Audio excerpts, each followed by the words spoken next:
Hello, this is Steve Whipple. I'm a bass player based out of Brooklyn, New York, and this is my detailed review of this instrument, the treble bass. So, I took this instrument on tour with me with Postmodern Jukebox from the end of October until the beginning of December for about 7 weeks. And I played over 30 shows and set it up and tore it down myself every single time.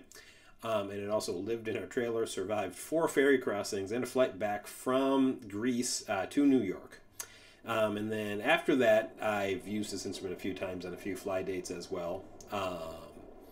Yeah, I feel like I have a lot of experience playing with this instrument and, experience dealing with it on stage and off the stage. So I thought I would share my experiences of this great instrument with you guys. Okay, so the first thing I'd like to talk about is setting up the instrument and breaking down the instrument. When I first got the instrument, it took me about 8 minutes to set up, and then I got used to it, and by the end of the tour, I was able to do it in about 5 minutes. And so one of the cool things, I don't know if you can see this, but this thing called the bridge setting tool right here. This keeps the bridge in place when you're setting up the instrument. So what tends to happen is,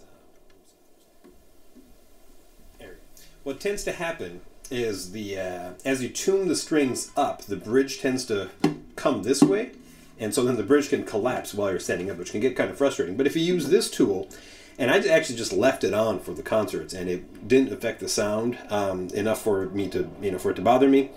It just stabilized the bridge in one place. So this was a great tool that, once I learned to do that hack, really setup was a breeze. It took me, like I said, about 5 minutes.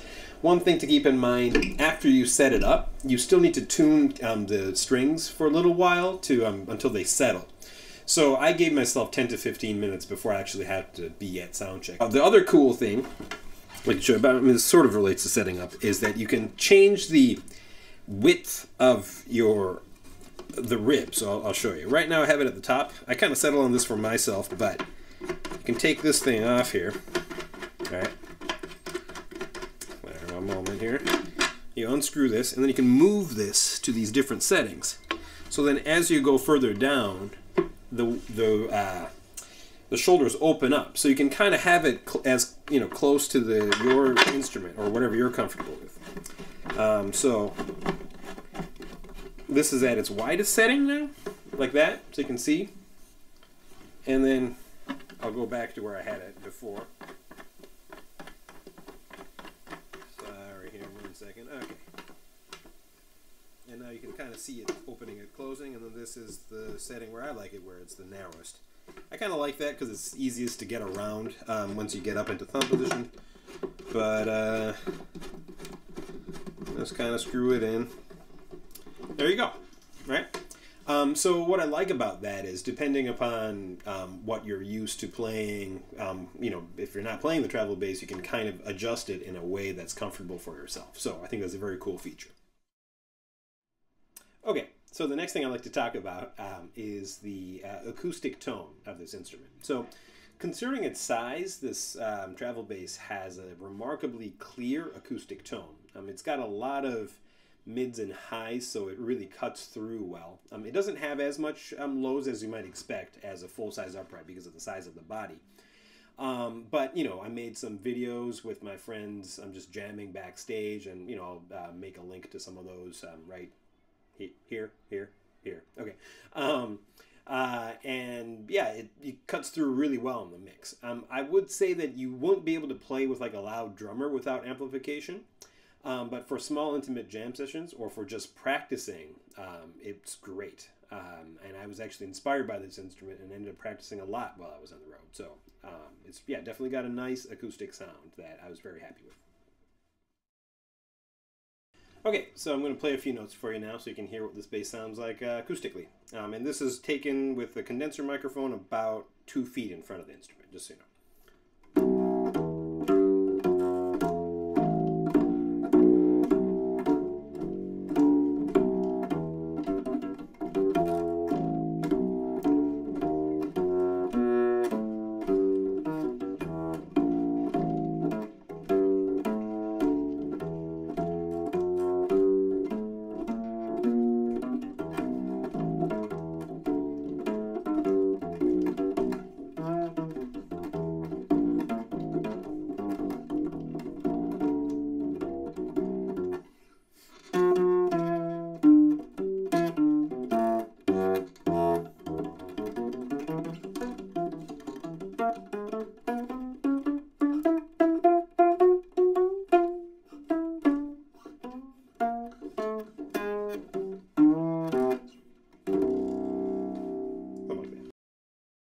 next thing I like to talk about was the stage sound. So how it sounds in context of actual shows. On the Postmodern Jukebox tour, most of the rooms were, well, they were either standing room rock clubs of about maybe 800 to 1,500 people, and the biggest places we did were concert halls. I think the biggest was like 4,500 or so. So in those contexts, it can get pretty loud, on stage and in the audience as well. So you really don't hear the acoustic sound of the instrument, either on stage or in the audience.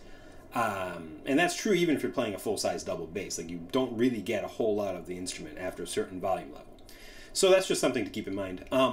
What we did in this case was took the Fishman full circle, you see there, and used that going into a direct box, which went into the house, and it also fed a line to a monitor, and I also had an amplifier. Now, halfway through the tour, the amplifier kind of blew up.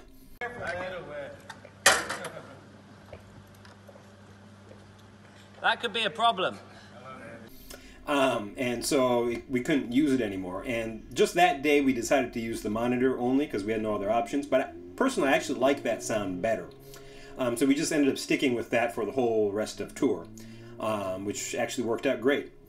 For me, one of the great things about this instrument is that you can feel the note that you're playing vibrating, which is nice because you don't have to have the monitors to be so loud to know what you're playing, because you get the feedback from the instrument against your body, as well as the sound.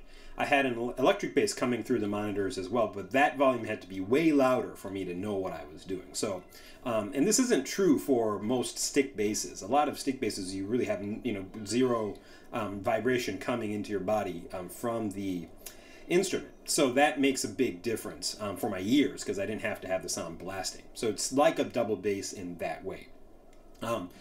Even in smaller contexts, I've done maybe shows of, like, say 50 to maybe 100 with this instrument as well. And in those cases, there wasn't like the same level of sound check that we got to get into, but still I was able to dial in the sound that I needed to be comfortable on stage, and for the instrument to be heard out front. So yeah, I would say that this is a very good option for basically any size room, because there's a lot of versatility in the tones. It can kind of shape it in the way that you need. And the other thing is that because it's got a smaller body, there's less issues with feedback. With the full-size upright bass, that's one of the problems, is that the bass can feed back because there's a lot of room for that to happen. But with the resonating chamber this small, that's less of an issue. So actually the sound guys that we were traveling with all loved it for that reason. So yeah, for any context, I would say that just because it's feedback resistant, but you still get the benefit of the vibration, this is a really good option. Next thing I'd like to talk about is the feel of this instrument. So how this instrument feels when I play it. What I like is that the bridge is actually a real bridge with adjusters. So I can adjust it to the string height that I wanted, which was good. And also with the shoulder slope, with the different options that I talked about, I could actually get it to feel like whatever I'm comfortable with. Also, if you want to sit and play, as long as you use the back bout for your knee, which I think most people who sit do, you can totally sit. I mean, I'll sort of do a demo. I have a little chair down there, but you can just kind of have your knee up here and, hold the bass like that.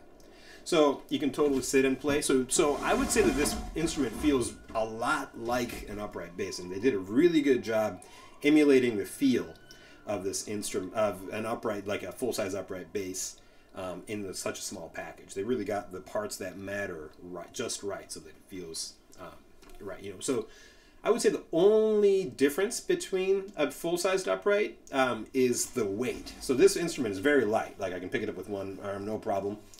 But it sort of shifts the balance from what you might be used to. So you kind of have to navigate the instrument a little bit differently. Like if you're playing with the bow and trying to get to the E string, you might have to sort of turn your body a little bit more than you're used to. But those are things that if you play for a night or two, you kind of figure out and your body gets used to. So it really wasn't that big of a deal. But yeah, so once I sort of figured out how to deal with that, that was not an issue. And it was actually kind of nice to have a light bass that I can carry with one hand. So that was pretty cool. Next thing I like to talk about is the size of this instrument. So you can set it to the same height as any upright bass that you would play.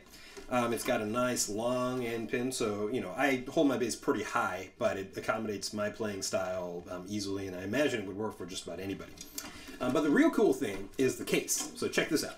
This is the case of the travel bass. All right, that size, not that thick. It's actually smaller than my normal suitcase that I use when I travel. It's a little bit taller, but every other dimension, it's smaller. And just for comparison, this is my bass guitar case. And this is a small bass guitar case because I actually play a short scale bass. This is actually a guitar case. If you compare, kind of hard to do this, but look, the travel bass is actually shorter and less wide. It is a little bit thicker, but in every other dimension, this case is actually smaller, which is awesome. I think it's the smallest case for an upright bass instrument in the market, I think, as far as I'm aware. I might be wrong, but I mean, I can't think of any other instrument that folds smaller that actually has an acoustic resonating chamber. So that's pretty cool. Also, when I was on tour, the crew loved it because, you know, when they were loading the trailer, you know, it was just easy to find a space for it because it was so small compared to some other giant bass cases. So, yeah, it's just, you know, the size-wise, I don't know if you can beat this instrument. Okay, so I hope that was helpful. You know, so just to sort of conclude this review, for me, really the most important feature about this instrument is that it's actually satisfying to play, which is really important when you're traveling for a long time or even for a short amount of time because you actually practice. When I was on the road for 7 weeks, I didn't feel like I had what I call tour chops, which is where you know, get really good at the gig you're doing, but then you kind of lose your chops for everything else that you're doing or you would be doing at home. But I didn't feel that way. I felt strong when I got home and I felt ready to do all my gigs. Yeah, so that was cool. And, you know, I wouldn't say that this is the replacement for traditional upright bass, because the traditional upright bass is just a different sound, you know. That said, there are a lot of situations where I would be very happy using this instrument. You know, for tours or gigs that involve flying, I mean, it's really difficult to fly with a full-size upright these days. So just having something where you won't incur any oversized or overweight charges is definitely a plus. Or if you're doing a gig where you're driving somewhere but you're in a small car, that happened a few months ago where I had a gig out in Boston and, you know, we were all trying to figure out the driving situation, and I said, you know, if I bring the travel bass, we could have 4 people in the car, you know. So for options like that, it's great. You also don't have to deal with local sort of rental bases, which sometimes it's okay, but a lot of the times it's not. Because you know exactly what you're bringing to the gig, right? So this is definitely a better option if you travel a lot, just to have this, you know. And really the basic tone, you can shape it to fit any kind of need, you know, whether you're playing like a jazz gig or more pop kind of thing, or if you're doing, you know, a salsa gig or whatever, you know, you can shape the tone well enough to sort of fit any need. And it also looks cool, you know. So your people are going to be like, yo, what's that? That looks cool. Instead of, yo, what's that? That looks lame. You know, don't bring that to my gig. So, you know, for me, like, this is a very great option, and I'm very happy that I have this in my arsenal to for certain situations. You know, what I do when I travel, I bring like a decent preamp, and then I can just plug that into whatever amp they give me, because you never know what they're going to give you. And then you can just kind of, you know, you get a little more boost from the signal there. You send that out into the house. And then you can kind of shape the tone depending upon the shape and size of the room and the kind of volume you need. So yeah, it's great. And even for local gigs or, you know, local like rehearsals or something where portability is like a priority somehow. Like I don't have a car myself living in New York, so sometimes it's nice to actually have an instrument that's smaller than the full size upright that I can bring to a rehearsal if I don't need that much volume, or if the person where I'm rehearsing has an amplifier, you know. Also, like maybe you want a practice instrument where, you know, your situation is that you can only practice late at night, but you know, you don't want to disturb the neighbors. Well, you know, it's like loud enough for you to hear, but I don't think your downstairs neighbors would be woken up by the sound of this instrument. So there again, you know, I could see this as being a good option for somebody like that too. And you know, that's because it actually feels like a real upright bass. So I think that spending time on this instrument, you will actually improve your overall upright bass playing skills instead of it feeling like you're having to learn a different instrument. So yeah, I hope this is helpful. I highly recommend this instrument for people who have this kind of need. And yeah, if you have any questions, you know, feel free to ask me in the comments down below. And yeah, I'm also going to be doing a series where I'll just be doing making different kinds of music, playing this instrument. So if you're curious what other things you can do with this bass, maybe you can subscribe to my channel. Yeah, I'll be posting some more stuff using this bass. So thank you for listening, and take care. Bye.